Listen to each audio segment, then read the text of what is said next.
was almost late to my own show because I'm messing around my little light over here. So it's gonna okay. So don't hold on. I was messing around with my little light. I've got this little light and I was messing around with it. I was late to my own show. Okay, so welcome to the show. The Chitchattin with the Becca. Today we've got Dr. Janet Johnson, who's going to be joining us shortly. She's been on the show several times, so y'all should know her well. If you watch the show, then you know we've had Dr. Janet on here several times. And she is amazing. She is an expert in her field. She's an expert in social media. She's a PhD, and she just recently published a book called Political Rhetoric, Social Media, and American Presidential Campaigns that has been picked up in several libraries. If your local library does not have a copy of it, I believe you can request a copy of it, but Dr. Janet's in the wings and we can ask her if they can do that. If not, you can get it on the Amazons. So I would suggest you do that. I am wearing a hat today because I just got my hair cut and my sides are shaved and my head is cold because my mohawk is fresh. So my head's cold because it's cold here. So if Dr. Janet is ready, we're just going to get right into the show because we've got a lot to kind of talk about and kind of get to today because of everything that has been going on. So I did not have this show scheduled, but with the events of Wednesday, I wanted to get Dr. Janet on here on the show so we could talk about what happened, what is going on, what is still going to happen, what we need to keep in the forefront of our minds, and what we need to keep talking about. I think it's very important that we keep talking about what happened on Wednesday, the insurrection that happened on Wednesday, the sedition, the violent attempted overthrow coup of our government. So we need to call it what it is. We need to talk about it. We need to have these conversations. So I'm going to get Dr. Janet on here. Dr. Janet, are you ready? She's ready. So we're gonna Dr. Janet. Hey, I am so happy to talk to you, Dr. Janet. Dr. Janet, Dr. Janet, Dr. Janet. I was waiting for the text. I said, when is Becca going to contact me? I know. I mean, I contacted you right away when I saw it. I can't even. I mean, I was working obviously because I work from home, so I was working. I was sitting at my desk and I looked at my phone and I was like, what in the world is happening right now? And so I immediately jumped up and turned the television on and immediately texted you and was like, Janet, turn your TV on. What's going on? So I know. I mean, I think we were all in awe. I mean, just shocked because, you know, we were kind of just like waiting for Pence to arrive at the Capitol. Right. We were waiting for everyone to come in, and then they would show snippets of Trump and his little rally. Right. And then all of a sudden you saw everyone I saw tweets saying, oh, Trump is going to march with the people to the Capitol. That never happened. That never happened.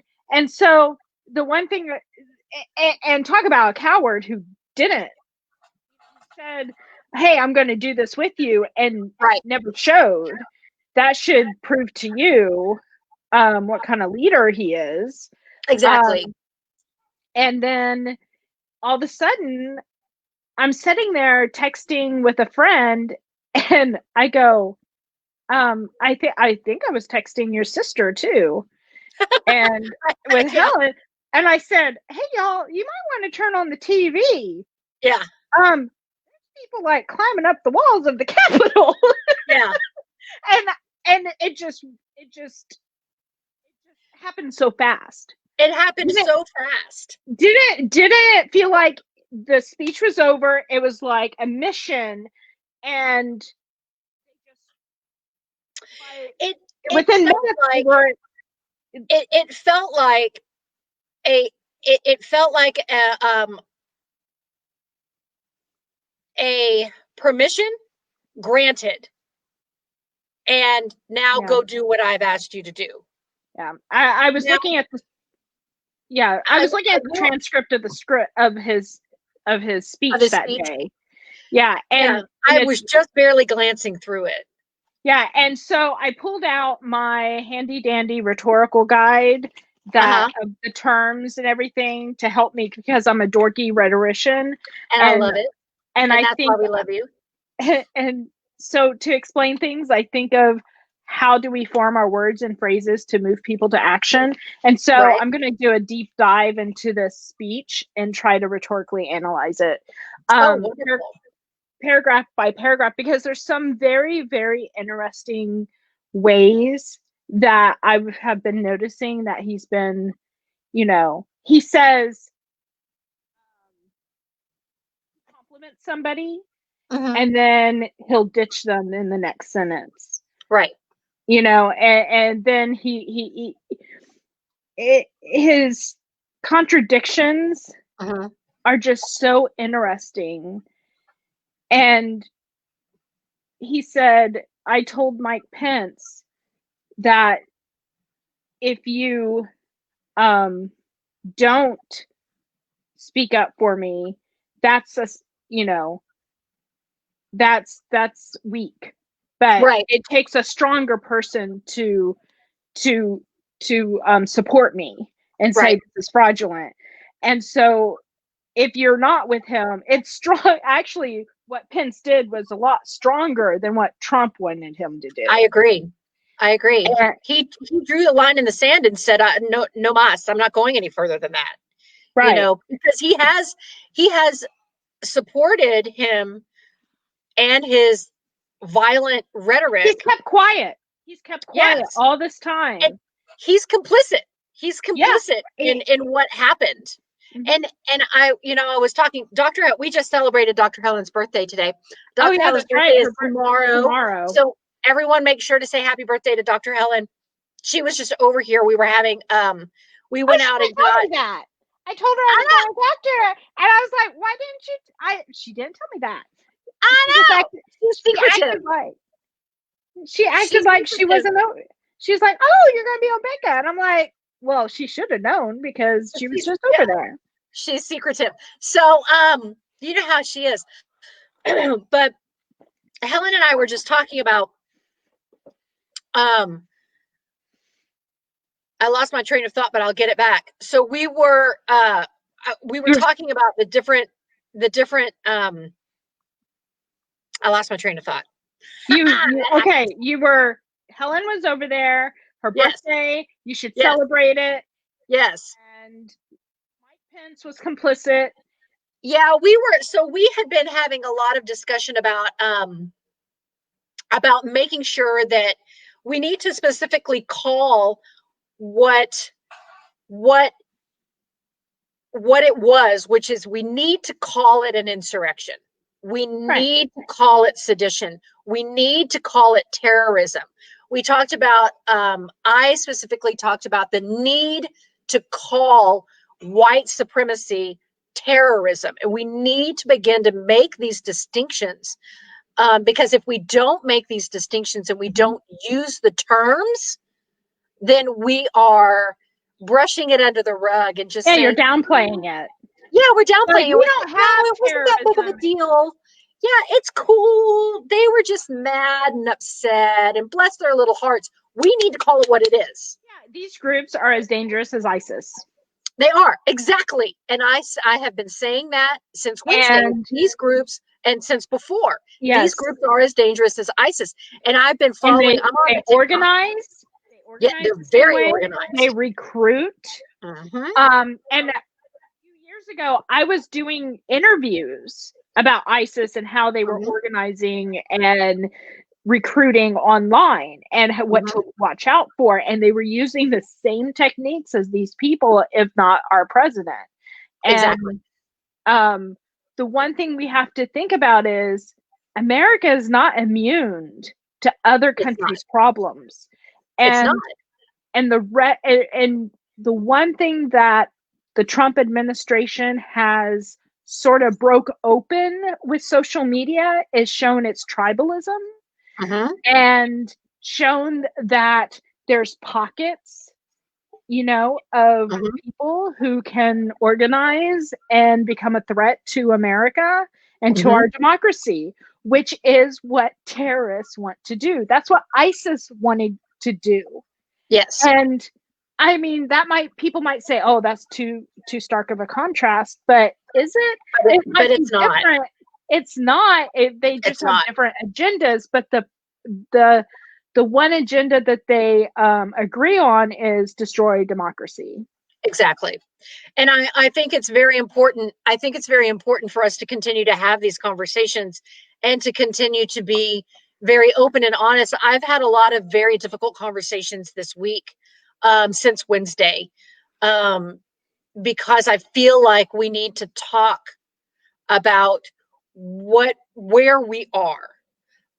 This morning when I was listening to NPR, they were talking to several different immigrants that had immigrated to this country after their own countries had gone through a civil war, and the types of things that we're seeing. And this is what I'm getting back to my train of thought with Helen. So right. Helen and I were talking about this specific thing that I had been listening to NPR, and they were talking, these immigrants were saying things like, the United States is very interested in growing democracy, and we're constantly reaching out and pushing democracy, and pushing and pushing and pushing. And I found it very interesting that you could equate that with the Roman Empire. And the Roman Empire was very interesting in expanding as far out as they possibly could. And they expanded so far that they forgot about Rome. And when they forgot about Rome, Rome fell. And is that what we have done? Have we expanded or tried to reach out so much that we forgot about ourselves, and we forgot to say, we need to put ourselves in check and remember that what we are doing is we are trying to be leaders in democracy. Yeah, we need to show how to lead by taking care of our own stuff at home. Exactly. And that is a very valid point, and that's something that the historians should address. And I agree with that. Like I think that's a historian's, I could see a historian's brain just, gears turning on that thought. And I just think that when you, I also think that when we have so much information available to us, but we don't tell people and have the education, again, getting back to taking care of our own, that we have opened up this Pandora's box almost, where all this stuff is coming out, and people we don't have the media literacy education in place. And it shows because we have these conspiracy theories, being readily believed. Right. And remember, I don't know if you remember this, but as a kid in the 80s, once in a while, a family member or a friend would send my mom a chain letter that, in the mail. Yeah, in the mail. And if you don't, in the mail, and if you don't share this, or you will get 5 years bad luck or something or whatever. And I don't even know those. Yeah, and I'm sitting here going, someone actually believes that? Yep. And I asked my mom, I said, what would happen if we just don't send it? Because we never did. And she goes, nothing. And, but if we can do that through the mail, and people believed it through the mail, just think about all those forwarded emails of all the, I remember my dad was on this chain of Mm-hmm. people just sending him just tons of junk. He's like, Janet, come read it. And I go, that's not true. How do you know? And I go, Yeah. because I read the news. And Yeah. and you Look can it up. look it up, and there's the urban legend sites and Yeah. all that stuff. But when when you don't know about that, how to look it up and how to verify and what Mm-hmm. to believe and what not to believe, and you're just letting someone lead you blindly through the Mm-hmm. words only, I think we have to start looking at our information gateways and how they're flowing, where they're flowing to, Yep. and create some boundaries in this wild west that is still going on. The social media, the internet is still the wild west. It is. It's Tim 100% the Wild Berners-Lee, West.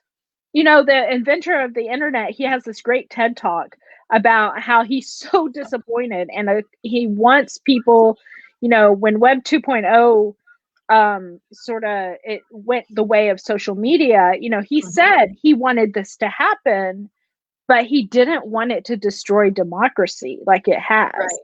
And so there's a really great TED talk with Tim Berners-Lee out there that he's like, we need to rein it in, or I think he was alluding to this could happen. It just Mm-hmm. happened to be the Capitol. So we have to start to realize that, um, you know, taking care of our democracy is more than just going to vote. It's about being Agreed. responsible on social Yes. media. It's about service. Mm-hmm. It's about taking care of others. It's about you being responsible with your words. There's so much Mm-hmm. more to democracy than just going to vote and then complaining about it on social media. So we Exactly. have to Yep. start taking responsibility and learning and Mm-hmm. teaching responsible social media use for all Mm-hmm. this to play out. Because I don't even think in 2000, when Bush and Gore had all this going on, I don't, people were pissed off with, Mm-hmm. how that election was going, and you had a division, but you weren't that divisive. And once the president got in, it was like, okay, this is who we have. Yeah. But, Yeah. Here we but go. we, Yeah. but we didn't have the flow of information like we had leading up to Right. 2004, 2008.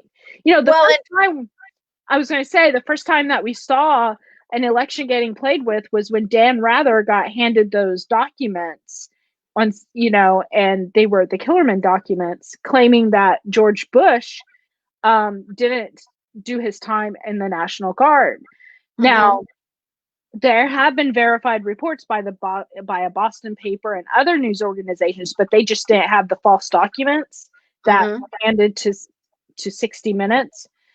And it was online. It was the first time that a online campaign through bloggers started debunking, and it happened to be not experts in typology, claiming that they can see by the type of fonts that were used. It was actually, they found out, the leader of the radical conservative right debunking this and sending those papers to legitimize and to I guess to I can't say it. Delegitimize. Thank you.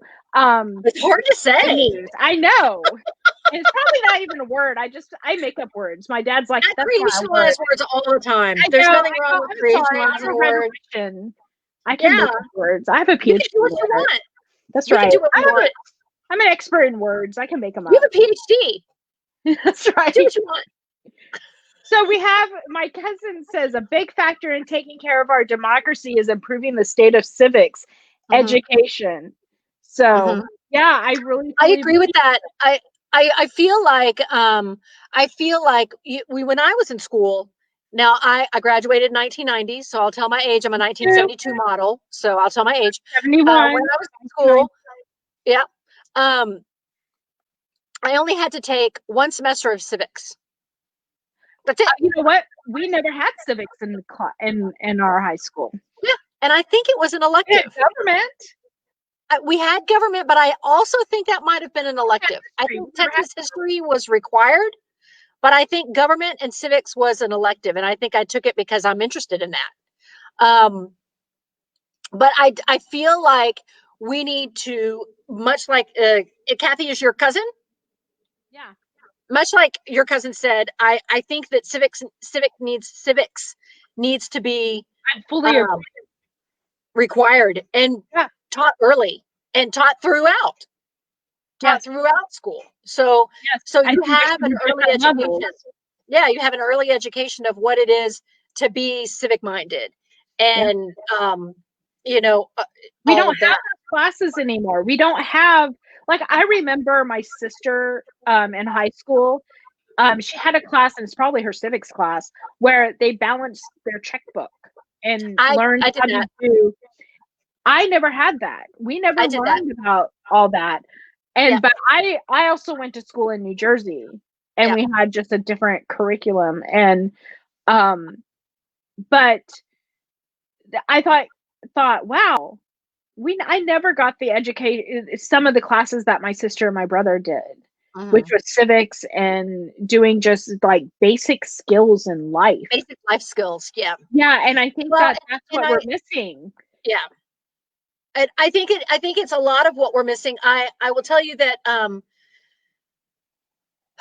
I think one of the things that we need to be, I feel like, let me not say I think, I feel like that we need to start really buckling down on what it means to be a good citizen, digital citizen. American citizen and digital citizen. And this needs to be taught at an early age, and we need to talk about these things. We need to talk about them now as well. So I'm on TikTok, and TikTok is that's the new big thing is TikTok. One of the things about TikTok is that TikTok really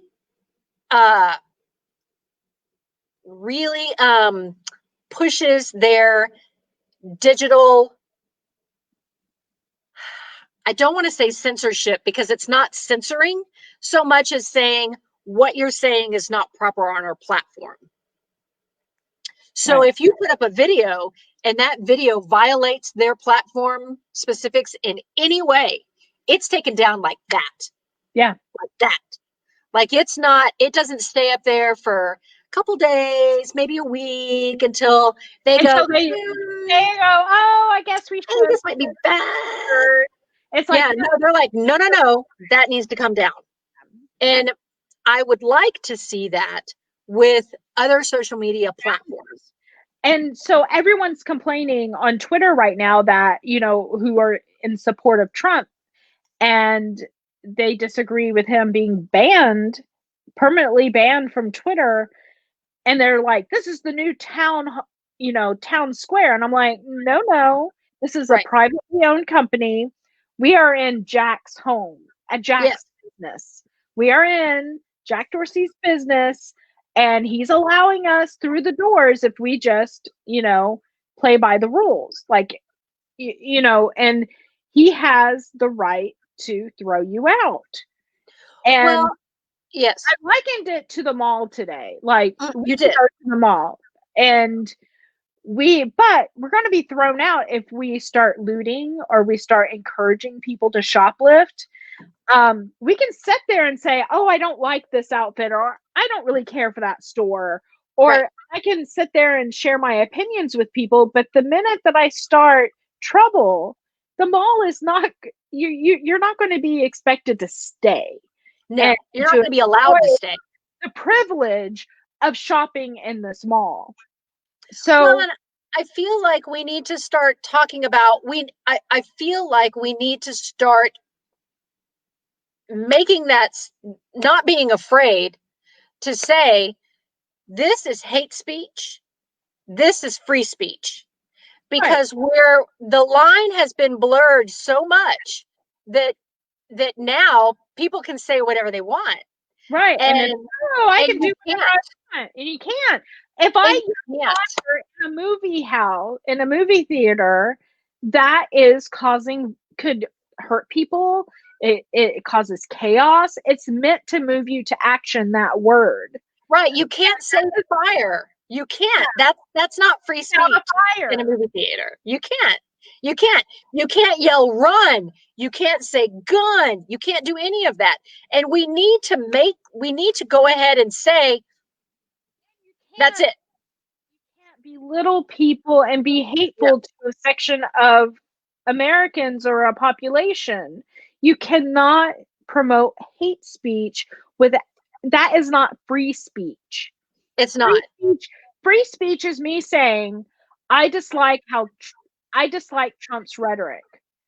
Right. I find it to be, divisive, violent, and hateful. Mm-hmm. That is not hate speech. Right. Hate speech is where you sit there and you call people names Mm-hmm. and you are wanting to use your speech to create harm. Exactly. Not an opinion, it's to create harm and to motivate other people to action to create harm. Exactly. And these groups have been using social media for so long now that they have become so well organized. And They I had had 4 years to posted. practice. Do what? They had 4 years to practice. They did. They've actually had a lot longer than that. I feel like they've been able to really push their rhetoric.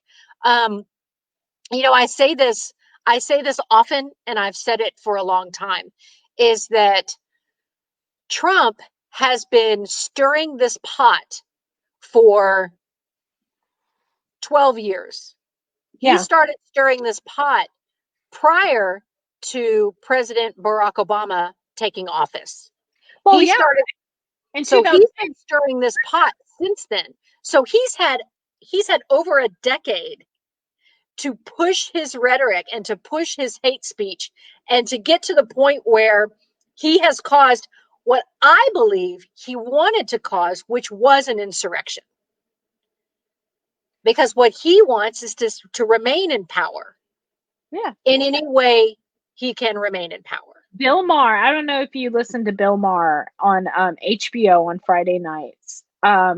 When his show wasn't on, I don't know if he's back or not, but it's not that I'm a big Bill Maher fan, but he has Mm-hmm. some pretty good political guests on. Mm-hmm. One thing he has consistently said since Trump has taken office was, you will have to drag him out. Mm-hmm. He is not going anywhere. And He's not. I'm waiting for his show to get back on for him to say, I told you so, because Exactly.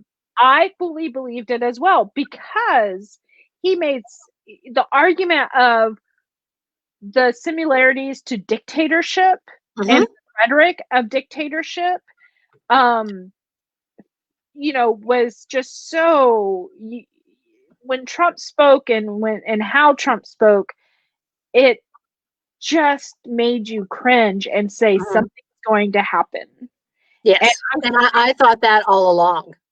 I, I've thought that from the get-go. I said, if he loses this election, I go, we're going to see something we've never seen before. And I was right. Mm-hmm. And you were right. You were absolutely right. So on my way back from, I posted this on my Facebook. I think I also may have posted it on Twitter as well.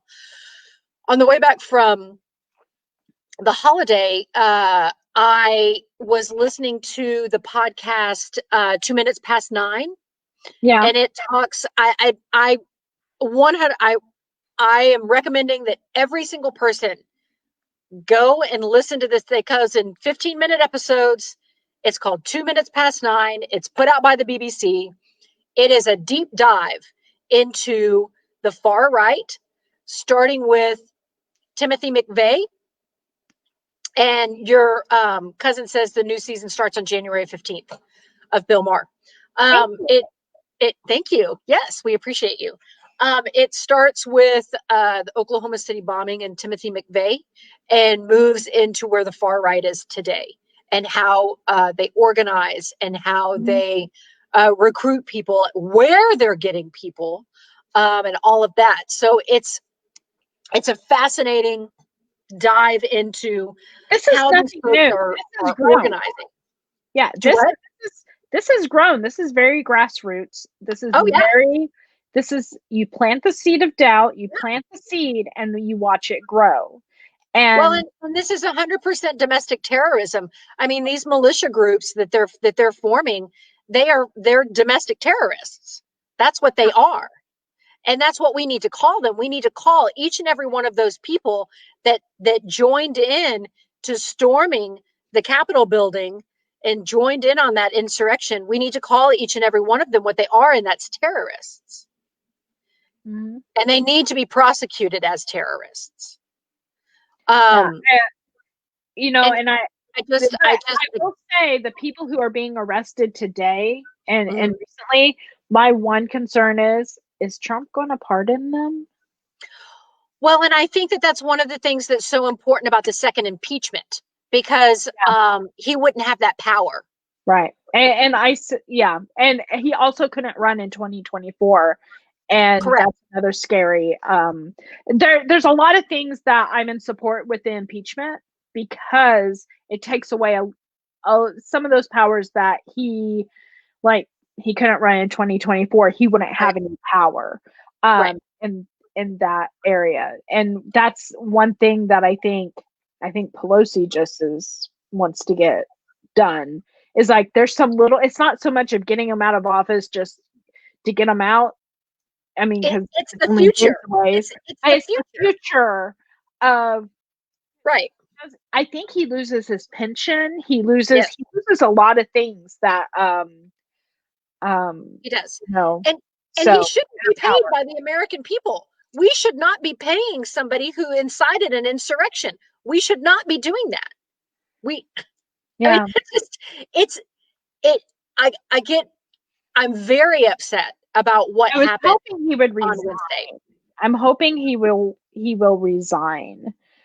He won't, though. But he won't. And he won't. His ego is never going to let him resign. Right. And I understand why some people, I understand why Pence doesn't want to invoke the 25th Amendment, because if he does, the president has 21 days to respond to it. Yeah. You can't just do it quickly. So there's some things that you can't do quickly. Right now, I think I saw one tweet by George Conway, who is Kellyanne Conway's husband, who is not a Trumpster. And he said that there were 67 votes in the Senate for impeachment. There's only 48 Democratic senators. Right. So that means Republicans are getting on board. Well, and they need to. They need to get on board. Well, their party is dead. I mean, the people who are actually Republicans, they might as well kiss their jobs goodbye the next term. Well, and I this is another part of the conversations that I've had this week, and I want to make it very clear, because I know that people, some people see me as somebody who has no give, and that's just not true. Yeah. I welcome everyone. I welcome everyone. I want to have conversations. I love diversity. Diversity is one of the things that I am extremely passionate about. And I am extremely, I want to have as much diversity around me as possible, because the more diversity you have around you, the more you grow as a human, and the more you learn. And sometimes your viewpoint can change. Exactly. And that's it's part of the conversations that I've had this week, is that I'm not trying to push anybody in one direction or another.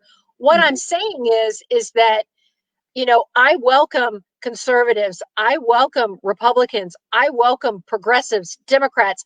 I welcome people who are to the far left. I welcome some people who are very, very right-leaning as long as they're not so far right leaning that they're trying to deny other people their rights. So Right. I want to have as many people around me that want to understand that we are all here working together, and it's about coming together and working together. And the Republican Party needs to decide where we go from here. Do Well, we allow ourselves yeah. to be taken over by the Ted Cruzes? Good God, please don't. Or do we go back to being the Republican Party, which is small government with small taxes, that kind of thing, Right. instead Well, of, what they're going to have to do is, I have a feeling we're going to see the Republican Party probably split in two. yeah, I also believe that we're going to see the Democratic Party split in two. I do, because there's going to be the progressives and Right. the more middle ground Democratic Right. Party, which I feel like it's already splitting up like that Yeah, it's anyway. already split. You know what? From what I've been seeing the Democratic slowly have the same problems as the Republicans are having right now. It's just Mm-hmm. that the Republicans are imploding right now. We haven't Mm-hmm. seen the Democrats, and I have a feeling you'll see that That's our in that shape or form. that has happened. We've been talking about that for a while. That the Democratic Party was like, what was going on with the Democratic Yeah. Party? And I feel like with the last election, when Trump came into power, I feel like the Democratic Party was like, oh, And boom. that's what And they happened. had to go, okay, we need to work together. We need to figure out how to work together. But I also think when Obama became president, the Republican Party, they brought in the Tea Party, the Sarah Mm-hmm. Palins, And and the Ted Cruzes. the Ted Cruzes, and they sort of did the opposite of Mm-hmm. not coming together. I think that with you know, we're going to see now that they're going to see what the Tea Party really did. We're seeing what the Tea Party really did to the Republican Party. Mm-hmm. And but I think that I was going to have an important point that I was going to say, and I can't remember it. But the Republicans, they need this break. They need Biden Mm-hmm. because, like the conservatives said, like that group 43 for Biden, uh, Yeah. that they were a bunch of Republicans from the George Bush era in his Mm-hmm. administration, and they said that someone said on their on their website, "Does that mean you're not Republican anymore?" They go, "No, no. We are for democracy as well, Right. and we understand that if we put Biden in place, we can rebuild the Republican Party." Right. They So have time to. they have Yeah. time to. And even Biden says, you have to, we want to get back to the Republican Party the way it was. We Absolutely. And and maybe we got to get maybe more rid than of the maybe, Trump. yeah. So now you have three sections. You have Tea Partiers, you have the original party, and then you have Mhm. the Trump Party. Trump never ran on traditional Republican, No. uh, politics. Yeah, Ideology. ideologies. He never ran on the Republican platform. He Mhm. ran on Trump Yes. reputation. That's it. Yeah. That's it. Well, one of the things that I 100% am we do not need is we do not need to have this Trump party again. This Trump party needs to be dissolved, because all it is Let's is say is turn out the lights. The party's over. and it That's, needs to go. It needs to be called what it is. I mean, it's like it's it's Nazism. we need to And stop it when in its tracks because we've got to stop it, we have to stop it, because it's not the when Republican Hitler, Party. it's not, when Hitler lost, he came back and he took his break, he came back and won. Yeah. So, I mean, and it's something, we can't let that type of history repeat itself. And when Amy and I, when we were watching this take place, we were watching it take place, Yeah. there were Nazi flags. Yeah. I'm There Confederate were flags people and walking around with Nazi flags. I know. in our Capitol building. Do you know that I saw a picture of, that guy walking around with the Confederate flag, and not There even were during the lots of them. Civil War, not even during the Civil War was there a Confederate flag on the grounds or in the Capitol. And And now this there is has the been. first time, and there has been. And it's And terrible. That's terrible. That right, that is a sedition. That flag is traitorous. It's a right, traitorous flag. Why would you right, fly it? Why? right, exactly. Because these people are not, in my opinion, these are not Americans. They do not They're hold not, the and American values. they And don't. And again, we have and let complain about people saying, you just want me to believe what you want me to believe. Wait a minute. right. You're coming into my house and you're saying your way or the highway, or you're going to kill me. I fully believe that if they found people, Yeah. Nancy Pelosi, she probably, it wouldn't have been pretty. Did I know that you saw? I hope people saw some of these images, and I really hope people are looking at these images, because Oh, it's disturbing. you need to look at these disturbing images. They had a hangman's. Yeah. When did they have time to build a hangman's platform Yeah. and put up a No, noose? no, that was they had several of them in the they kept showing them throughout the day on the grounds of the Capitol, with the When crowd. did they have time? When were they allowed to put those up? Why were you I think they allowed disappeared. to put those up? And I know that you can throw, you've got some bolts, and you've got, 5 or 6 guys. You could probably throw that up really quickly, but that's what they wanted to do. I Yeah, firmly believe that if they had found any of those people, they would have taken them out and hung them. yep. I fully believe that they would have just killed him on the spot in the Capitol. I But don't. one But did you and, see the and guy? Did you see? And he got arrested, by the way. But there's this guy all in black, and he had with the zip ties, with the zip ties. yeah, And with they the zip tie said, handcuffs, you don't carry zip ties unless you're wanting to take hostages. yeah. And so they had plans, and they had very scary plans, and these people are not, they do not uphold the American values, in my opinion. The They visual don't. rhetoric, they don't even have to say anything. The visual rhetoric that they showed shows that they are just beyond any American supporter or citizen. They are domestic terrorists They're who domestic want to terrorists, and disrupt yeah, you have to democracy. call it what it is. And as in this, my cousin has said it is a cult. Yes, And she's I right. fully believe it's a cult. Mhm. And Donald Trump that day ordered them to burn down their compound. Yes, Just like it's no. I keep telling my dad it's no different than the Branch Davidians, because sometimes my it's dad not. will say, "How did Trump get get all these people?" And I said, "Well, you know how the Branch Davidians followed David Koresh. It's the same difference." And my dad's like, "Oh, but that was religious." And I go, "No, no, it isn't." No, I said, "No, no." I it's said, the same. "There's some people who believe Trump was sent by God Yeah. and he needs to stay in power." I Yes. go, "There are conspiracy theories out there about Mhm. all this." Yeah. And that's the scary part, is that these people believe it. And that is why social media, I believe, has failed us in that way. And Yes. 100%. it's the education system that has failed us. By Mhm. We need to get people to learn to be responsible and to learn not to go down these rabbit holes. And we're never going to save everybody, but No. And we're never uh, going to be able to take everything down either, but no, we need to go ahead and say what the difference is, again, between what free speech is and right? what dangerous speech is. And we need to censor that. I mean, we have to.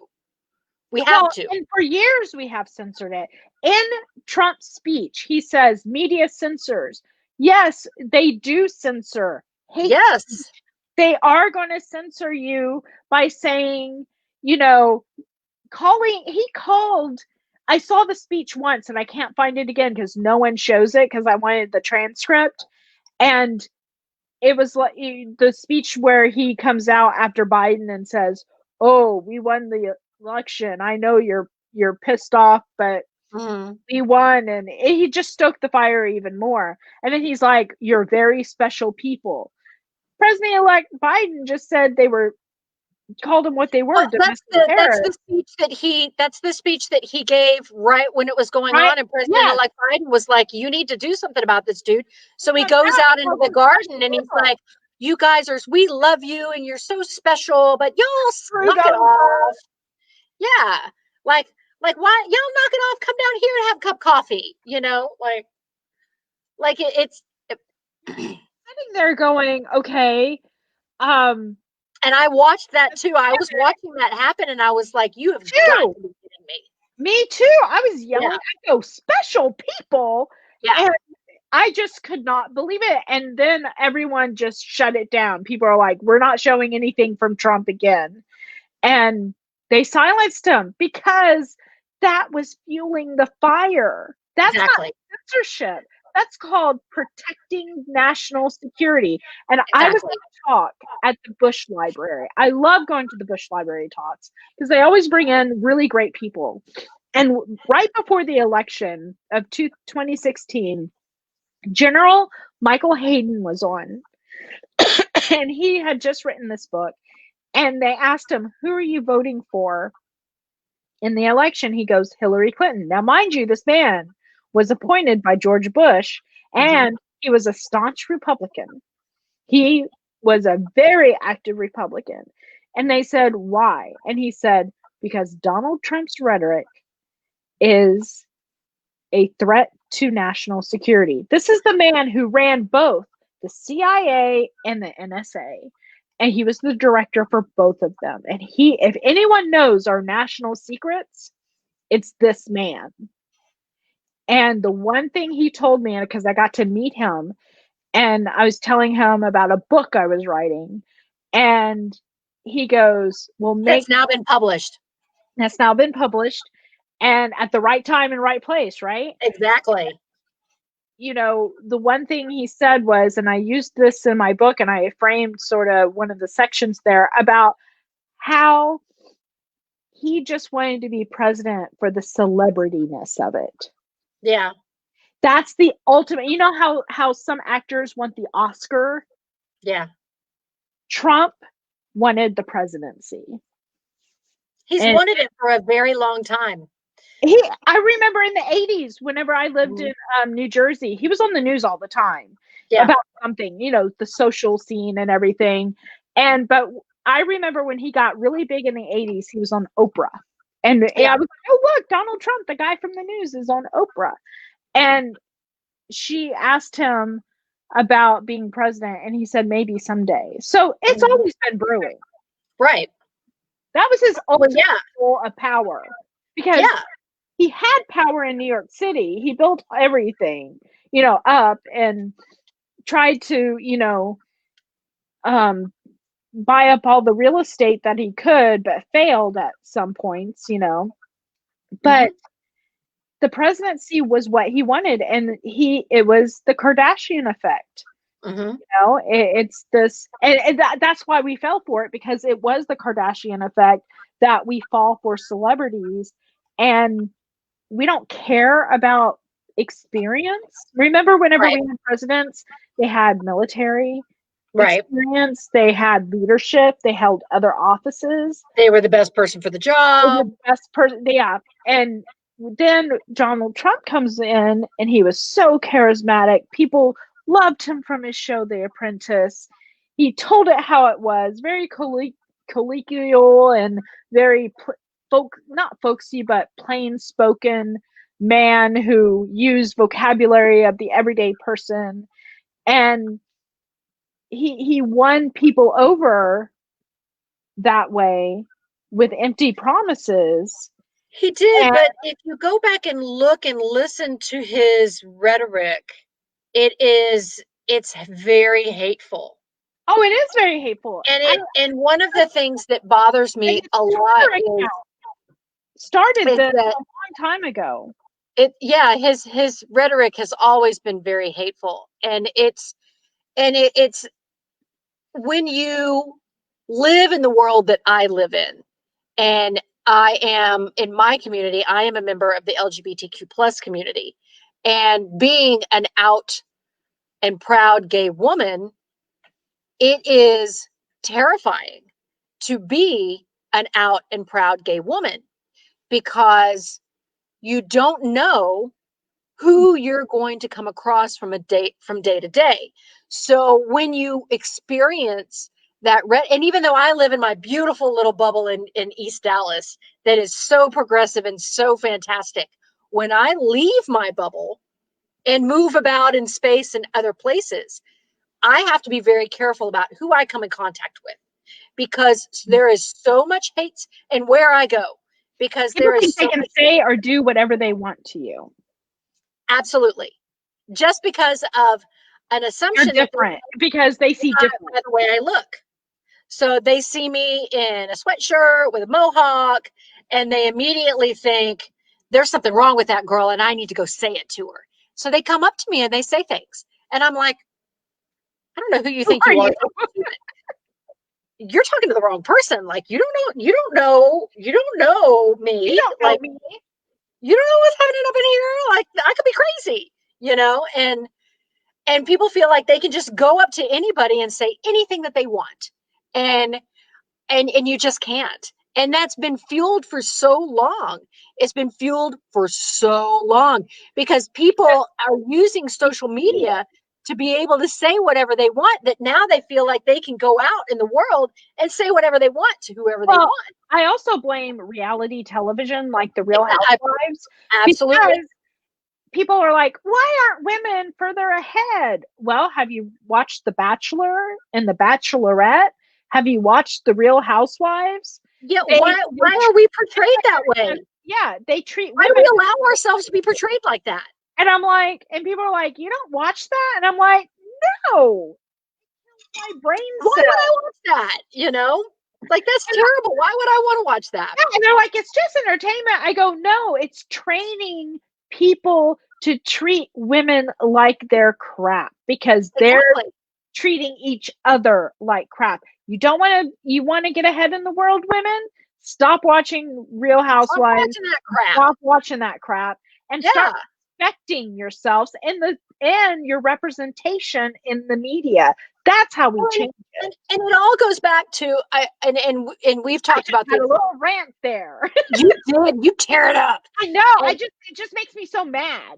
I I know. hate reality TV. I I don't. like I like don't like it cute, either. cute, positive reality TV, but when it comes to that, where they promote hate and Yeah. fighting, no, No. I do not have. It's And terrible. then running after a man, We don't act no, like that. Like we. no. But I feel That. like it goes back to what we have talked about so many times in our show. Um, what we've talked about is, so it goes back to social media and how we are digital citizens and how we are reacting um, as digital citizens on social media. And we need to be um, very cautious of what we're following, how we're behaving, you know, what we're doing on social media and in being responsible digital citizens. And I've said this time and time again that my parents used to say to me, "You are who you surround yourself with. You Mm-hmm. are a reflection. The people you surround yourself with are a reflection of you." And it's very important, I think, to and I think that also goes with social media. You are who you surround yourself with on social media. Yeah, So if you follow a bunch of crap, then you're going to be crap. you're going to be crap. Yep. If you try to follow something, a lot of educational stuff, fun stuff, like my social media is filled with birds, national parks, um, you, Helen, Yeah. Amy, and camping. Like that's what my social media is filled with. So you need to make sure that you're surrounding yourself with what is going to help elevate you as a Yeah. human instead of put you in a negative space. And social Well, media will put you in that negative space very and quickly. what I don't get is that, I'm sorry, but if I don't, there have been people that I refuse to put on my social media. I Mm-hmm. mean, I have said denied people because Yeah. I'm like, well, that's just clutter. I don't Yeah. I didn't like you in real life. Why would I Right. want you on my social media? And sometimes I clean out my social Mm-hmm. media and go, why do I don't even remember this person, or Right. um I never really liked them. Why am I following them? Right. Because you think, oh, I shouldn't, I should say yeah, Oh, and they're I'm my well, cousin. They're my family member. Blah blah no, blah. now it's They're too extended late. family. Yada yada. And yeah, and so you feel that pressure of Yeah, having them on your social because media. you And don't want to disappoint anybody. right. And I It's have time to disappoint people. it's time to disappoint people. And I've said this many times to many people. Just because they're your friend, just because they're your relative of some kind, whether it be a close relative or an extended family member, doesn't mean that you have to be friends with them. Right. It doesn't mean you have to be friends with them in real life, and it also doesn't mean you have to be friends with them on social media. Because I have lately have been gotten a lot of friend requests from a lot of extended family members that I go and view their page prior to decide whether or not I want them on my social media. And when I view their page, I'm like, what the hell? Yeah. What? And I'm like, Like, no, no, no, no, no, yeah. no, no. Sometimes there have been times when I have collected people, and you just hide them. They're not in my core group. So Yeah, you hide I'm them. sorry, I Yeah, have 400 friends on Facebook. I cannot keep up with 400 people at a time. you They're can't. my core group. Yeah, But you're in the file if I need to contact you or yeah, want to just check up on you. And I'm sure I'm an unfollow as well. You don't yeah, have me to follow too. me. Yeah, It doesn't matter. I might not be in your core group, and that's okay. You it know, is what it is. it is what it is. It's like, but in real life, I'm not calling up 400 people a week. God no. Yeah, Yeah, it's like, it's okay to say I need to minimize my contacts. I don't have the mental energy for this. I mm-hmm, think that we need to take care of our mental health right now. mm-hmm. And if you feel uncomfortable by what you see on a family member's or a friend's page, it's okay to unfollow or even unfriend them. Right. Believe And me, yeah, they probably won't even notice. And if they they do probably notice, they won't even don't notice. have a life on on Facebook. And my cousin just made me laugh. She goes, I enjoy Oh, my me two too. friends on Facebook, because she literally just friended me. I had to convince her to friend me on Facebook. And she's like, well, okay. And finally, so I hope I didn't disappoint her. She might unfollow me, and she might only follow, her aunt. So, Dr. Helen has been listening. Dr. Helen was over here and she was driving home, so she's been listening. She says, I've been listening while driving and just got home. My biggest takeaway is that freedom and independence comes with great responsibility, and we must remember that. And I yeah, 100% agree with what she I said, agree. because with freedom, it is a great responsibility, and it's It's something a that we have to work. privilege. It is a privilege, and we have to work at it every single day. And we have to Yeah. remember that. We do work at it every single day with Yes. our troops in dangerous places. Let's Yes. not forget about that. Let's not forget about that. Let's not. I have a teammate who just came back from an extended. He's been deployed for an extended amount of time, and he's just come back to work, and Yeah. he's trying to reintegrate.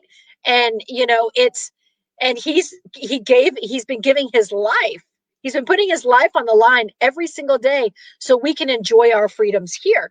And we need to remember that. We also need to remember that we are able to, as a free society, come together and say, what you are saying is wrong. Yeah. What you are doing is wrong, and we will not accept it anymore.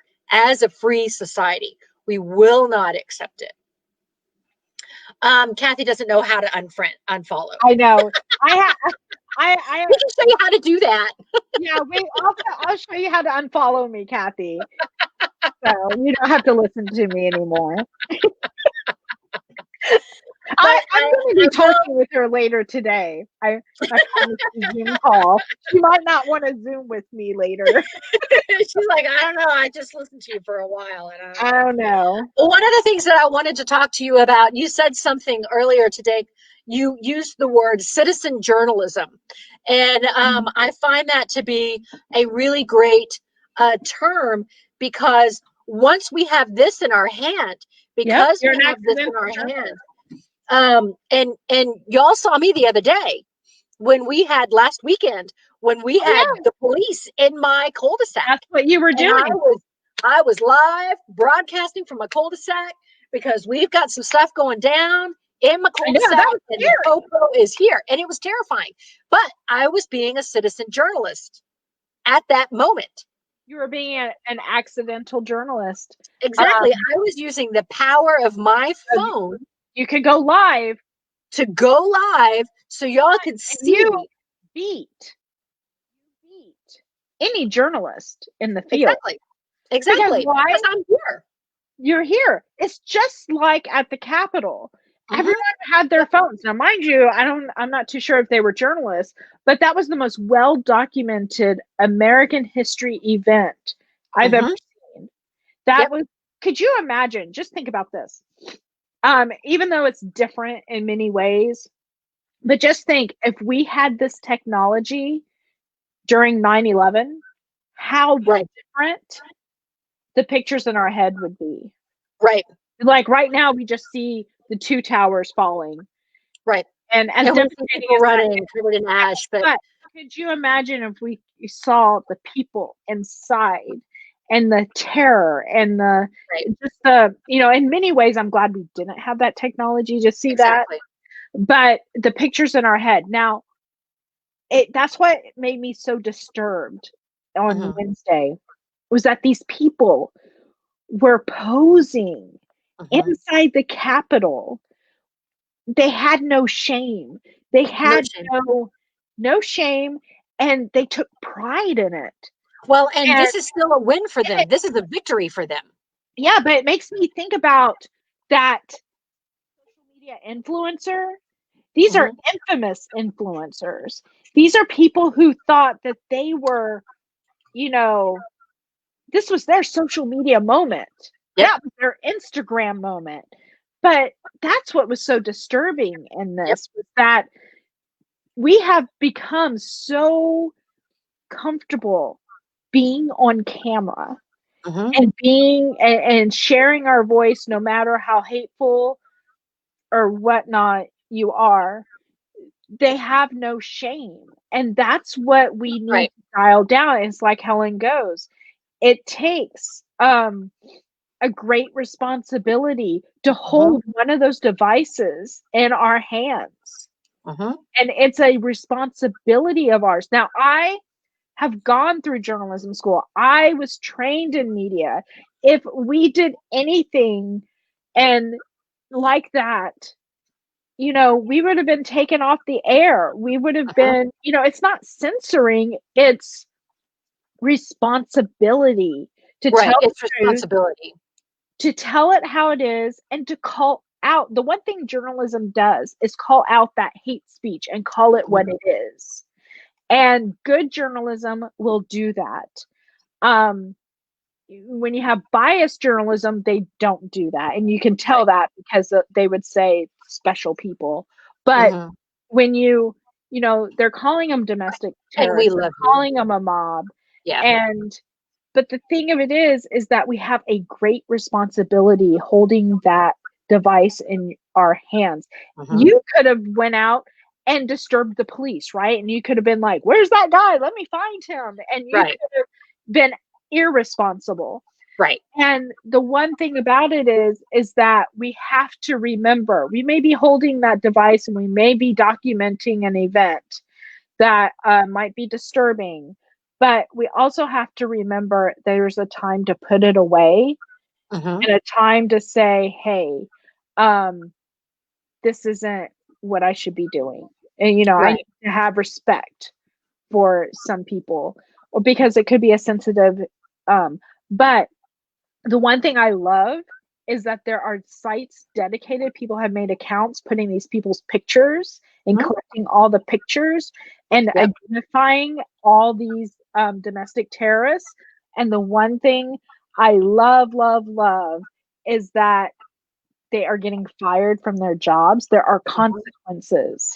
Well, and they don't just need to be fired from their jobs. Every single one of these people needs to be arrested, and they need to be charged with the federal crime of sedition. Right. Every single one of them does. And insurrection as well. Yeah. But, you know, when we had the Boston bombing, remember the Boston marathon bombing? Oh, I remember that. The police had over, you know, the FBI tweeted out the other day, hey, if you see pictures and you can identify people, send them our way. And well, the Boston police asked that as well, and the FBI, and they got over 1 million videos and pictures collected. So people, you know, if there was this one girl who posted a live stream on Instagram, saying that, yeah, we stole Nancy Pelosi's gavel. Like, that's like a tape. I saw that. That's a tape confession, people. Well, and now on Parler, there is a great Instagram and TikTok woman that you should follow. And what is her name?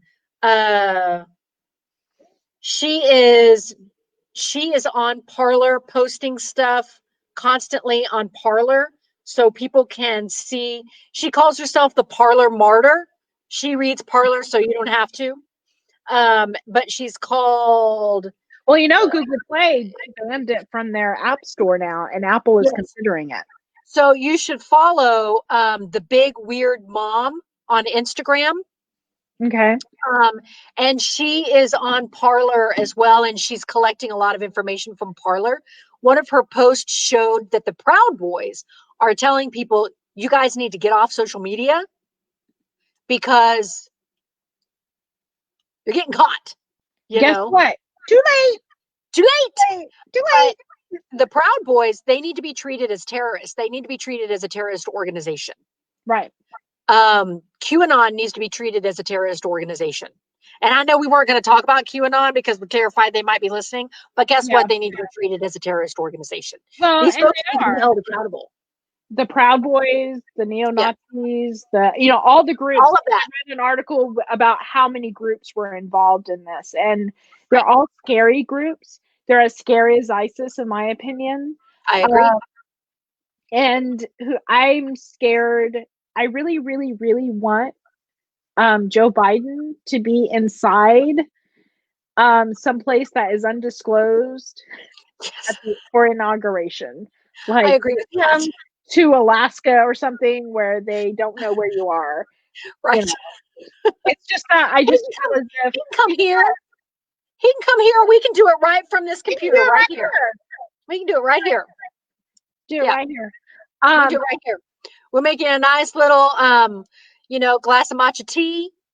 You'll be fine. Get you some ice cream because he likes ice cream. Yeah, we get you some Bluebell. You'll be good. You'll be good. It'll be all good. Your Secret Service, we won't say a word. We will not say a word. East Dallas is great. We love you here.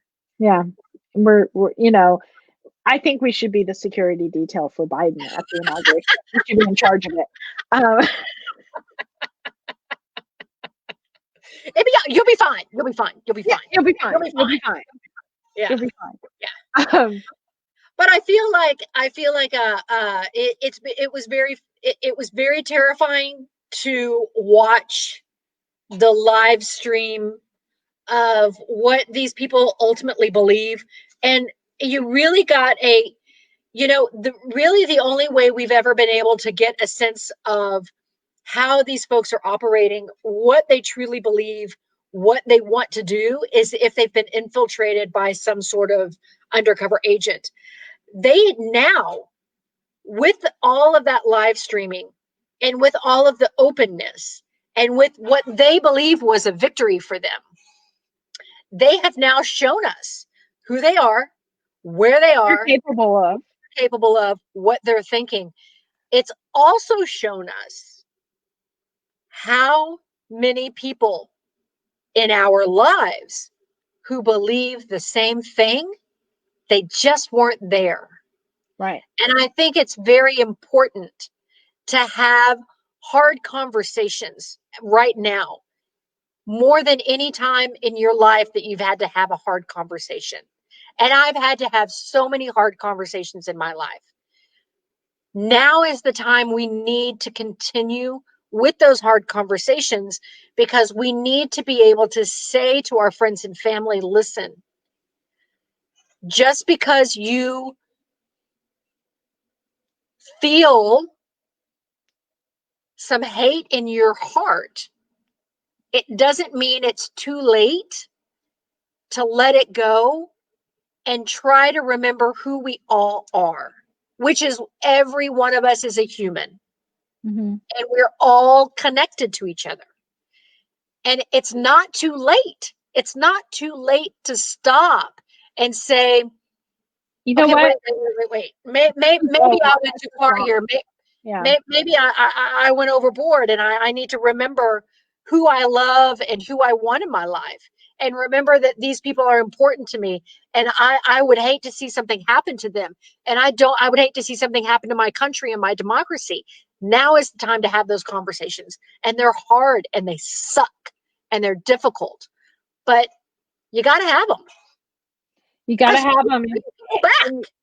And if people don't respond the way you want them to, just remember that's on them. It's on them, And, and it's okay to and let them only go. thing you can do is plant the seed. And Yeah. that's why I write, on my Facebook page, and I try to, I'm a professor. I'm supposed to teach. I was a journalist. I guess it's in me to inform It is, and to exactly. explain. I feel like that's my purpose in life, is to inform, if you want to know or not. um, but um, I agree with what your cousin just said. She said, comment on a topic a few minutes back. I'm confident the new administration, AG justice, will focus on domestic terrorists. Focus on these groups was severely curtailed in the last 4 years. I agree with that, Kathy, 100%. and I fully It's believe been allowed to just kind of go unchecked and just kind of run rampant. And it definitely needs to be a focus for the new administration. Did you see, this was a scary article that I read in the news, that Biden's security detail was being changed to people who Yes. he trusted and Yes. who know him. And so there's some infrastructure within our government that needs fixing. And There's I infrastructure fully believe within all of it, though. I mean, but you have to go all the way down to a local police department, and people need to be vetted. They need to have a 4-year degree. You cannot have somebody in the police department or in any type of power that can let their biases show through. Well, I think it was Chris Rock. I was watching CBS This Morning last week, and I think it was Chris Rock who said, um, they were talking about Black Lives Matters, the police, and all that. And he had said in his comedy routine that there are some jobs that you just have to be a good person. Right. And he says, being a police officer, you have to be a good person who wants to help people. You can't have hate in your heart. There's just some jobs that you're going to have. He's like a pilot. You need a good person, a good, stable person for that job. And he's like, Or a bus driver. yeah. anything that has people's safety involved, that we, so there's going to, we have to look at, you know, getting that training. Again, it goes back to education, it goes back to training, it goes back to what do we expect of each other to Exactly. protect each other. Well, What and did Alex say? being a police officer is a very difficult job. It is so hard. I have recently spoken to police officers because of some issues that we had up at the school, where I was kind of helping out, try to catch some guy. And they were like, "Why aren't you a cop?" And I was like, "That's not, I couldn't do that. Right. That's not something I could do. I couldn't go to work every single day and be a police officer. I Yeah. could never draw my weapon on somebody. I couldn't do that. That's not who I am. That's not to say I'm not a good person, because I feel like I am a good person, but I need to focus my intent elsewhere. But it takes a special person to be a police officer, and a lot of times, what police organizations are doing is they're just filling a spot, man. Like, we just need help. We got to fill a spot. And you might be able to fill a spot, in a grocery store. Because I have many a times just hired somebody just to have somebody on the floor because I needed somebody out there. I just Right. needed to fill a spot. But you can't do that in this type of environment. You can't do that in that type of an Yeah. environment. And I read someplace where I read an article when they were talking about defunding the police. Mm-hmm. And they said, and the police are like, and everyone's like, we never said that. That was something that the right made up Mm-hmm. from the left. And I go, and so whenever I was, researching all this, and debunking that statement about defunding, I did read that they really, really, the police really missed the community police officers they could plant Mm-hmm. in the community themselves. They said they used to have, you want to know when, in the 80s, when they started taking away those people and Mm-hmm. and sort of decreasing their budgets, that's when they couldn't plant those people in Right. communities that people, like your Mr. Rogers, police officer that everybody knew in the neighborhood. Yeah. And that was lost. And maybe we need to we're losing community. Again, social media, we're not getting a lot of social capital from social media. We get more social capital when we, join, so join a church or join a, one of the things they said is you don't have bowling leagues anymore. You Right. don't have Tupperware parties. We're not getting together as a community or as a neighborhood, and Mm-hmm. or even in different sections of our lives. We text, we do these quick little Zoom calls, or we do Mm-hmm. that, but we Well, and don't it's hard really right now with connect. the coronavirus, but It once is, we can it get a is, handle on that, we can kind of start, you know. still But do I mean, that, even but community has been, before coronavirus, community um involvement has been decreasing. well, and I make it a point to, I run in the mornings, and everybody knows that I run, and very early. But Too there are early. other neighbors that are out walking their dogs, or stuff like that, a little later in the morning when I'm kind of finishing up my run. Right. And I also see neighbors that are walking to the bus stop and stuff like that. I make it a point to speak to every single person that I see. I say, "Hey, neighbor," or I do. I I, walk around the neighborhood, and yeah, I go, hi. "Hey, I neighbor, hey, neighbor, hey, neighbor, hey, neighbor." And I may not know their names, but I call them neighbor. Hey, neighbor. Now, I do have some neighbor friends that, like, I'm really good friends with their dogs. right. Like my friend Pat. Pat and I are friends. She's my neighbor. She lives a couple of blocks Hey, over. I'm I'm friends with my neighbor Pat too. Yeah, there you go. But I'm really good friends with her dogs. So, normally it's about seeing her dogs for me. but it's still about that community interaction, and we'll talk to each other and say, oh my God, what's going on over here? Oh my God, what's going on over there? Or my friend Brenda, who lives a couple of cul-de-sacs over, and when all of that stuff was going down last week, she was like, girl, what's going on in the cul-de-sacs? And so we were able to kind of talk back and forth, and it was you know having a community and starting from our community outward.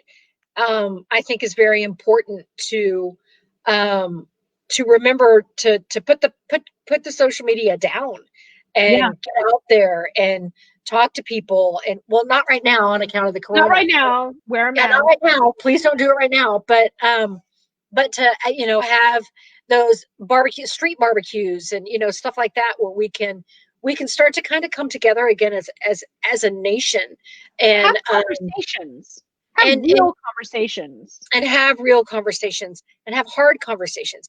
And when you're out there with different people learning different things, you realize that, hey, my my neighborhood is diverse, and I get to learn something from this person and something from that person and something from this person.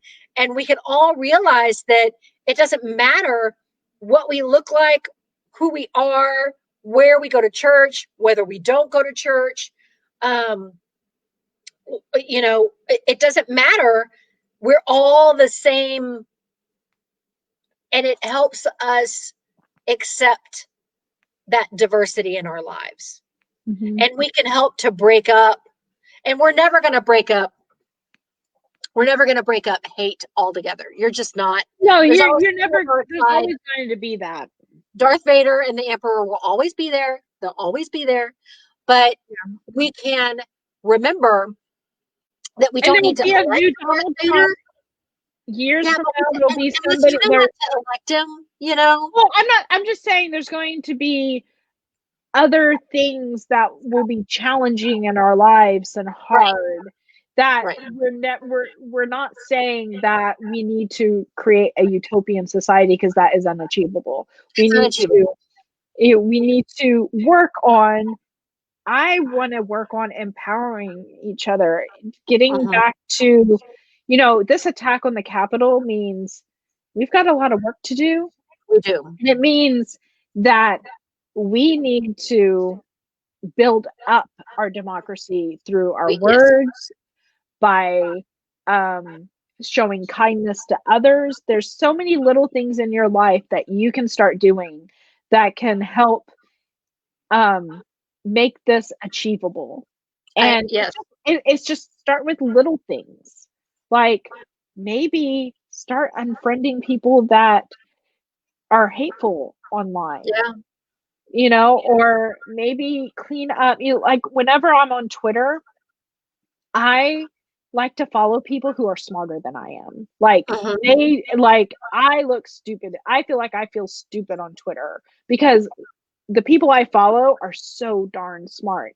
And They're if you so think smart. you're Yeah, I follow. if you start, if you think you're the smartest person in the room, then you need to get out of that room and find a new room. Exactly. And um, Well, I and we just need think to, that, each and every one of us needs to educate ourselves on what yeah, democracy is. And we need to remember that it's very important for us to be involved in democracy. And you need to vote. You need to vote at the local level. You need to vote every time the voting booth opens. You need to be in there, whether you're voting for a proposition that's up, or you're voting on a school board member, or anything. You need to vote, vote, vote. And you need to go in, you need to educate yourself and go in educated, knowing that I'm not just voting a straight ticket here. I am voting for the best person for the job. I am voting for this proposition because I feel like it will help, or I don't want to vote for that proposition because I don't feel like it will help. But each and every one of us, it's going to take all of us participating in democracy to keep it afloat. And and if we don't, then we're not going to keep it afloat. well, And your cousin made a very good point. She said many police come from military, and it is challenging at times to transform a military mindset to protect and serve mindset. And that's 100% true. that's very true. That's Very, very, very very true. Piggybacking off of what you just said, the one thing that I would encourage people to do is that when they do get upset about issues or do get upset if someone else is voted in and that's not your candidate, maybe go learn about what they actually believe in instead of the assumptions that you think they believe in. On the government websites, they will show you how they voted and what they voted for, their voting history. And that's very telling because whatever they say could be much different than what they actually did. Exactly. And I've seen that. I've gone in there and I said, I thought they said they did this, yet they did this. Right. And so, do your homework. And, I really do think that you need to be a critical thinker in these days where you can't take anything at face value.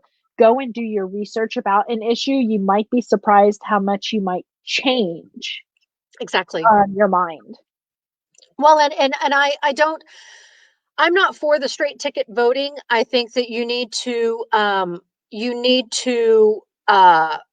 look at each candidate individually, and like you said, if they have already held office, go and look at how they voted, because maybe that person is on the ticket that is your political party, but you're like, whoa, whoa, whoa, wait a minute.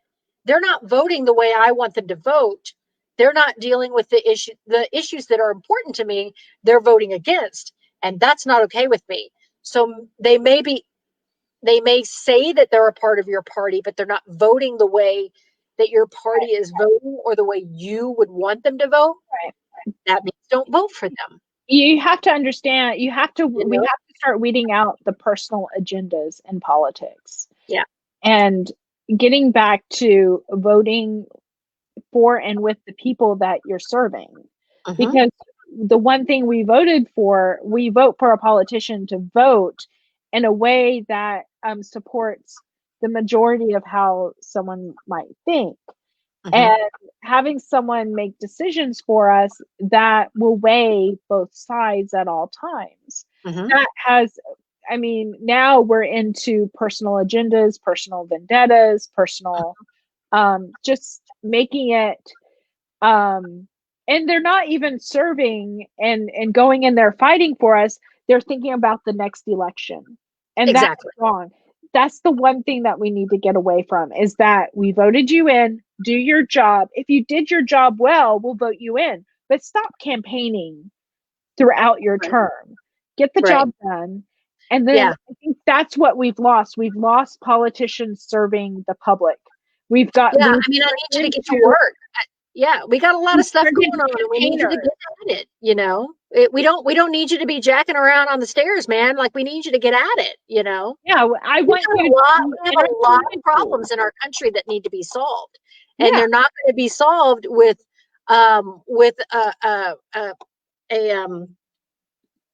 what's the word I'm looking for? A rally. It's not going to be. Yeah, it's not going to be solved at a rally. We don't need, exactly. It's like a rally is not Congress. You should have been in Congress fighting for what you thought, why the American people voted for you. Well, and then it goes back to us as well, participating in our democracy. We need to make sure that once these people are voted into office, and I'm guilty of this just as much as anybody else is, I don't communicate with my folks once they're voted into office. I cast my vote and that's it. But as a constituent, I don't then communicate with them and say, whoa, I don't want you to do that. I need you to vote this way. I'm your constituent. And we need to be, and because we have this, we can do that. We can send an email and say, this is important to me. This is the way I would like for you to vote. I'm your constituent. And we need to remember that we can do that. And their email addresses are there. Their telephone numbers are there. They have a form on their websites now that you can type in. All you got to do is type it in. Yeah. You don't have to talk to anybody. You don't have to communicate it to anybody like that. One time I actually got a call from Capitol Hill and said, Capitol Hill. And I'm like, what's happening? And I was advocating for ovarian cancer research money. Because my mom passed away from ovarian cancer. And so every once in a while, I'll see legislation and I'll send it over. And one, I forget who it was, emailed me or called me at the office and said, we just want to know you've been heard. And we, our congressman wanted to let you know that, his secretary died of ovarian cancer. And this is a very important thing for you. So we thank you for, thanking me for, calling their office and making sure that, this was important to me. And so, you get enough constituents to call in and to email, there comes a time when they're going to go, I might, if I don't do this, I'm going to lose a lot of votes this time. I'm going to lose a lot of votes. And so I think it's important. That's what they're looking for. They're looking at the numbers of people that are in support of their ideas, and especially the people who are not in support. Well, and so I think it's, again, I would like to say, I'd like to just reiterate one more time, Dr. Janet, that we need to be, we need to participate in our democracy at this point, because now it's going to come down to us. We're fighting and fight for the democracy. And and I didn't know that they had those forms on their website, but now that I do, you can guarantee that I will be spending time finding out exactly who every single one of my representatives is, writing them down on a piece of paper so I know where they are. So when something important comes up, I can contact them and I can say, hey, this is important to me, or whoa, like, this is, right now, you can go on Ted Cruz's website and ask for his resignation. And I will be doing that. And I would encourage everybody else to do that as well. And I would encourage everyone to also contact John Cornyn. Yep. And ask him to vote for impeachment if that's what you believe. Or you might want to ask your colleague to resign. Yeah. And speak out about his wrongdoing. Because I haven't yet heard John Cornyn speak out about this and about Ted Cruz's, I was about to call him Tom Cruise. Ted Cruz's, but I love me some Tom Cruise, even though he's crazy. Yeah, even though he's crazy. But he has Kathy, I would like to be friends with you, Kathy, by the way. She says, I've drafted comments I'm going to send to Cruz, and I love her already. I've drafted comments I'm going to send to Cruz and Cornyn about the recent activities. I am also debating on what to send to the 16 Texas reps who voted against democracy on January 6th. Kathy is amazing. Kathy is participating. She is showing us right here what it means to participate in do what? I said, do you know what she did during the election? She was super involved. She actually took out mailed things, sent out postcards. She put things on people's door. She put a quote on her sidewalk every day. Where she is like, by the way, she's a rocket scientist. I'm gonna brag on my cousin because she worked at NASA, and so I love Kathy Boyd. And so she is like a rock star to me because she's Kathy just Boyd, we love you. And I will say 100% that Kathy is showing us. She's showing you what to do. 100%. She's also retired and has a lot of time on her hands, but she was like this before. Yeah, but let me tell you something right now. If you would get off of scrolling through your social media, you would also have a lot of time to be able to do what Kathy is showing us as an example. Because she only has 2 Facebook friends. She's a great example of showing us how to participate in democracy. And Kathy, I appreciate you so much. And look, she has posted one of her comments right here, and I'm going to read it. Mr. Cruz, copy and paste it. Copy and paste it. You violated your oath of office to the Constitution by objecting to fair and legal determined electoral votes and knowingly stoking the voting fraud lies that directly contributed to the riotous assault on the U.S. Capitol on January 6, 2021.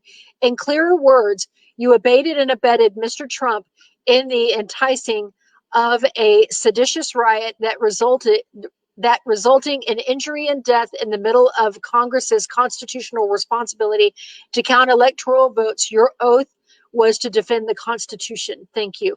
Kathy, that's brilliant. Brilliant. And if it would Well be all said.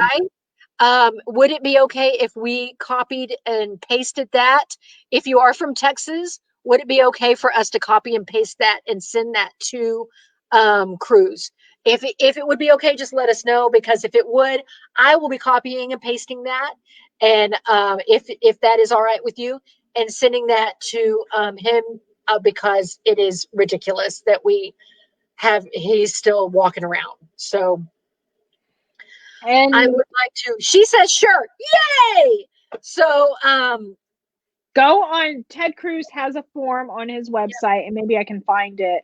But I have emailed him from his website, and you get a standard letter saying, thank you. I would love Cornyn's note. Yes, please, Kathy. Yes, please, because if you will allow us to use your voice and copy and paste your very eloquent words, that would be wonderful. And our viewers can do that as well, so they can we can voice our opinion, which is what we need to be doing right now. Is we need to be using our voices to show folks that what happened is not okay. And we will not, as the American people, allow you to remain in office if you're going to behave in a seditious manner. So I am going to post the link to Ted Cruz. Thank you so much. But though I would like to say, this is off topic for a little bit, that Kathy and Helen have a very fun text thread that I'm a part of, and they talk about K-pop. Really? So not only is Kathy adverse, not only is Kathy adverse in politics, she loves K-pop, and Helen and her have wonderful conversations about K-pop news. That makes me so happy. Kathy, I would love to be friends with you. And she's horrified that we're even talking about I would like to be friends with you. She's horrified that we're talking about her too. I know. Oh, you make me so happy. I'm so happy. Oh my God. We talk BTS. Yes, they do. Yes. Oh, that makes me so happy. I love it. I like BTS. I'm a K-pop fan too. I'm just not as into it, but I do have them on my I do listen to them a lot on my morning runs, because they will get you going. Kathy's posted she has posted her letter to Cornyn as well. So copy and paste it, send it, and let's make our voices heard. We need to make our voices heard. And Janet, Dr. Janet, as always, having you on the show is amazing. Oh, well, sometimes I don't think I contribute much, but it's just fun talking to you. Talk to you too, and we could keep talking, but we could going into the 2 hour. I know it's like a marathon. It's like we're doing the little. Buckle up, people. We're like, how many? I started thinking about how much we talked about, and we had a lot of rants. We did, and that we could actually just edit out. That could be just one show in itself. These little segments. So, we should have a podcast. That's what we should do. We should just we should just talk, about how we should do a podcast. We should. We'll talk about that. We'll talk about that later. We can talk about that offline. We can talk about that later. But anyway, it's been a pleasure. It has been a pleasure. Thank you so much, Kathy. Thank you so much for being with us and posting those beautiful written letters. Y'all feel free to please copy and paste those and send information to send your voice to your representatives. We need to be heard. We need to talk about it. We need to continue to talk about these conversations. We need to have these hard conversations. We need to participate in our democracy. And I love the idea of writing quotes down in front of my house, and I might need to start doing that because I Get really yourself some sidewalk chalk, and that's what she did. I've got sidewalk chalk. Then take a quote or whatever your thought of is for that day. You put it on there. That might be something I start doing. So I really like that. That's a big time takeaway for me. I like the writing quotes, and it's uplifting for everybody that meanders down my cul-de-sac. So again, Dr. Janet, thank you so much for being on the show. And I want to thank everybody for watching the show. And I guess we'll chit chat later. Hey, let's keep an eye on that inauguration in the days ahead, because I don't think they're going to be as smooth sailing as we think they will be. There have been many threats on Patreon already and Twitter about what is to come, and this is before what was happening at the Capitol on Wednesday. So if you see, I would like to encourage you not only to write your congressman and congresswoman, about your concerns about what is happening in America right now.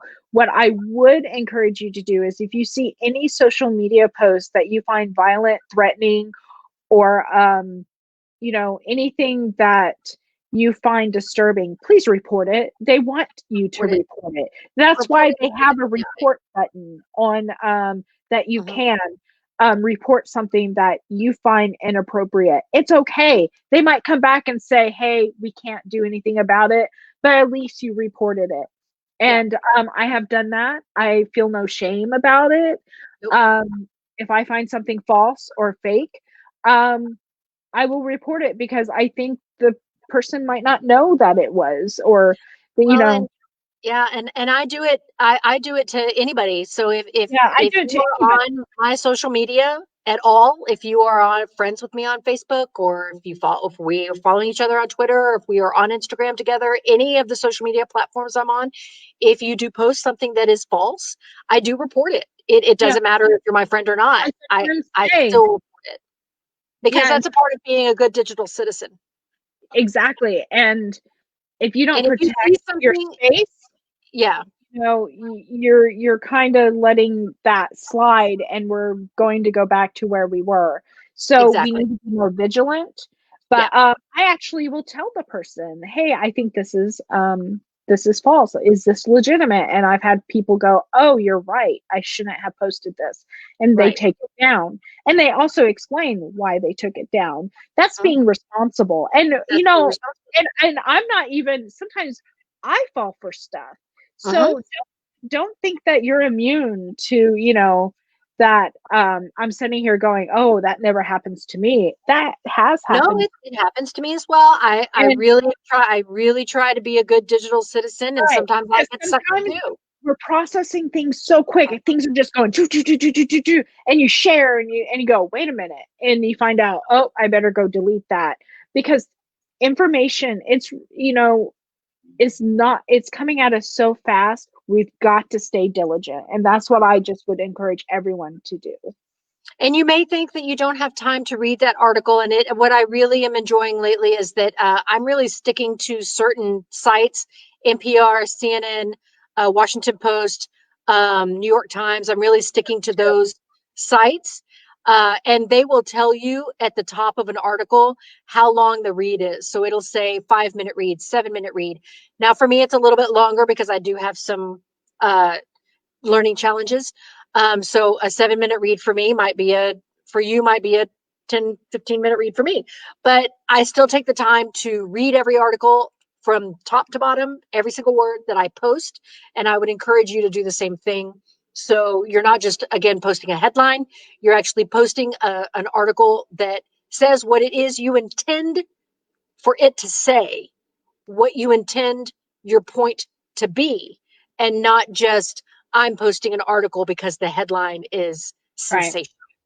And, today, whenever I was reading all about Trump's speech, and, that was at the rally on January 6th, the one that they say incited the riot at the Capitol.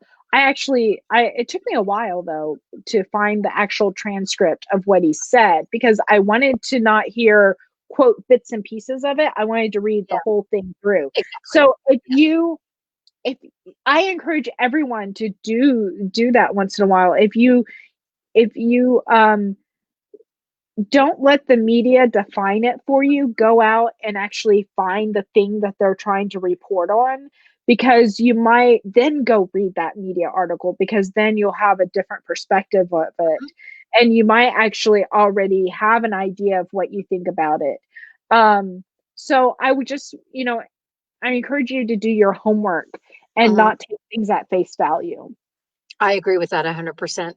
I think it's gonna take that. It's gonna take us being responsible citizens and participating in our own research every single day to continue to make this country as great as it is. So Yeah, um, it's going to take work. It takes work it's every gonna take a day. lot of work. At It's work going every to single day. every one of us. Yep. Yep. But it can also be fun. And there are quotes that you can get and write in on your sidewalk or on your driveway and be like Kathy. So, Yeah. we could think to ourselves, well, what would Kathy write? What would Kathy do? She would What write her would Kathy do? senators. She would write her representatives. She sure would. And she would wear my shirt that I made her about hope. So anyway, There you go. And I'm going to and go find myself a quote and I'm going to put it out on my driveway after the snow passes tomorrow. That hopefully we'll get that. Y'all make sure to follow Ponder on Weather if you're not following Ponder on Weather. oh So yeah, you I with was the wondering we're where he was.